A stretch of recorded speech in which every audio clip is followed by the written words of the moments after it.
Эми жаңылыктарды, видеолорду оригиналын Москабар видео Telegram каналына жүктөйбүз. Ошол жерден көрсөңүз, көчүрсөңүз, комментарий калтырсаңыз жана лайк басып жактырсаңыз болот. Ассаламу алейкум жалпы мекендештер. Сиздер менен кайрадан эле Москабар. Аккеме студиясында окуялар, жаңылыктар жана кабарлар менен саламатсыздарбы. Москвадагы маанилүү жаңылыктар менен тааныштырабыз. Бирден лайк басып колдоп кетиңиздер. Адаттагыдай эле жакшы кабарлардан баштайлы. Кече күнү Москвада жолду башкарган курьер соц тармактарда өтө популярдуу болду. Азамат жигит экен жумушун токтото салып, жолдогу пробканы чечүү үчүн төрт көчөдөгү машиналардын жүрүүсүн башкарып жардам берди. Бул көрүнүшкө айдоочулар өтө ыраазы болушту. Бөтөн жерде ушундай жакшы жактарыбызды көрсөтүп, жүрө берели деп колдоп кетиңиздер туугандар. Ал эми мекенибизде бүгүн өзгөчө майрам. Бүгүн Улуу жеңиштин 80 жылдыгына арналган парад болуп өттү. Бул видеолордон кыргыз мамлекетибиздин армиясы акыркы жылдарда канчалык күчтөнүп, жогорку деңгээлге чыкканын көрүүгө болот.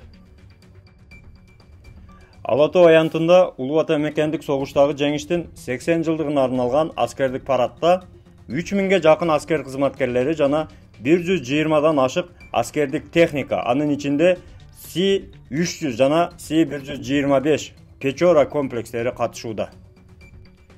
Ошондой эле парадта ак сүңгүр, байрактар жана акынчы пилотсуз башкарылган учактар да көрсөтүлдү.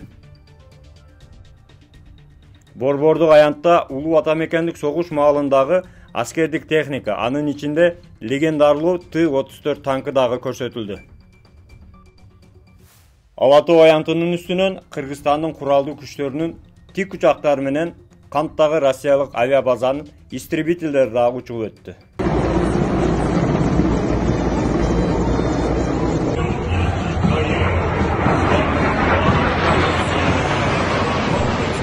Кыргызстан келечекте дагы ушундай күчтүү мамлекеттерге айланып, дүйнөлүк аренага чыга берсин деп жакшы сөздөрдү жаза кетиңиздер.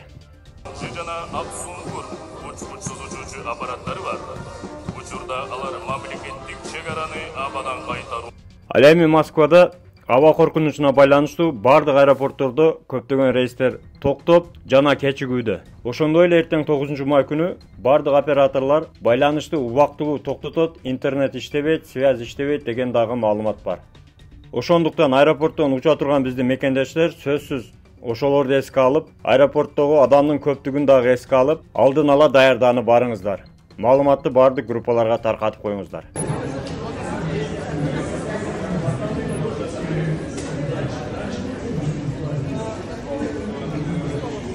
Россиядагы мекендештер бири-бирине поддержка кылып, жардам берген Москабар Telegram группасына дагы каттала кетиңиздер. Ссылкаларды астына коюп койдук.